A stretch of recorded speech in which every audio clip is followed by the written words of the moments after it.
Just a short list of some of the economic challenges we face include historic inflation.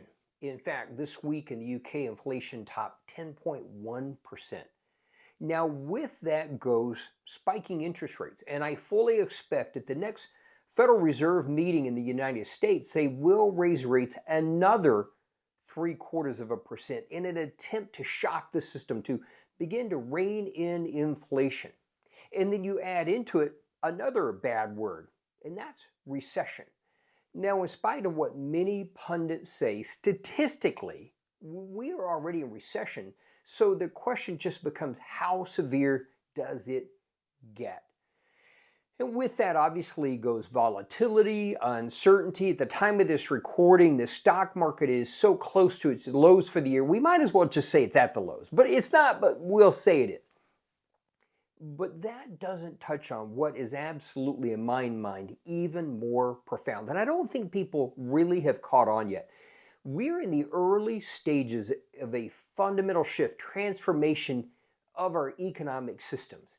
And what that means is things that we have come to rely on as normal, trust, in fact, tools we've accepted as normal, will erode and no longer be effective.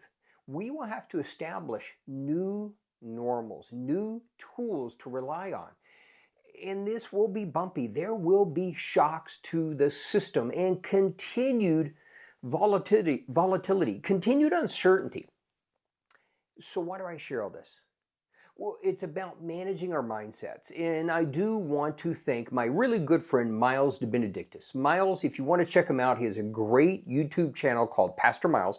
We'll put a link in the description below. And Miles seeks to make sense of life, faith, and the Bible in his periodic episodes. And Miles kind of was talking to me this morning about my background and the challenges we face and about managing mindsets. And we need to recognize, to live a God-powered life, why it's so important to manage mindsets.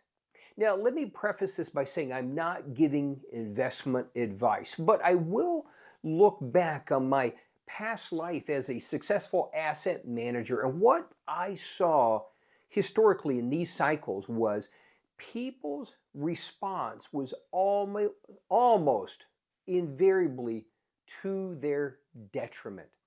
See, our instinct when we see this news, and for the moment, we'll look at it from an investment perspective, but I want us to look at it beyond that and recognize how it impacts the decisions we make.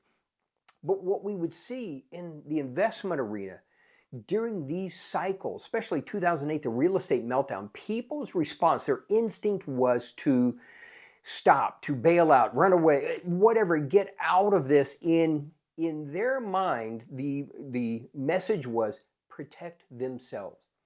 And the idea being is when things get better, we will get back in. And in fact, I think of a very specific conversation I had with a pastor in Oregon.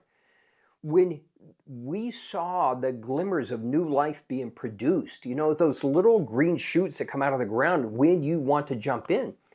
But he was still focused on the bad news. Now, that's okay, except what does that mean? It missed out on the opportunity. He missed out because by the time the news turns good, the opportunity has already passed by. See, managing our mindset is where we need to not move and operate out of fear, but rather in wisdom, make decisions, be able to recognize opportunities as God shows them to us so we can thrive. Why? See, as God's people, we have both an authority and a responsibility to successfully manage all that He's put into our life. That's including our resources, but not limited to resources. So our role is to be successful managers of those things that He's put us in charge of, resources, businesses, ministries, etc. What that means is we can't rely on fairy tale faith. In other words, when it gets scary, we can't just hope for the best, just trust God's going to make it all go away, pull our head under the cover, so to speak, but rather we need to, with cold sobriety, recognize the challenges. Now, we do in it apply our faith in trusting God that He will both show us a strategy and show us a way through. But managing mindset's about recognizing that in spite of the challenges, and there are tremendous challenges on the horizon, how do we not react in fear? Well, we understand that A, God does have it all under control, and B, as we rely on Him at a greater degree, as we apply wisdom, as we allow Him to show us opportunities and then step out in faith, then we can not just thrive, but truly live a God-powered life. But it all starts with managing our mindsets.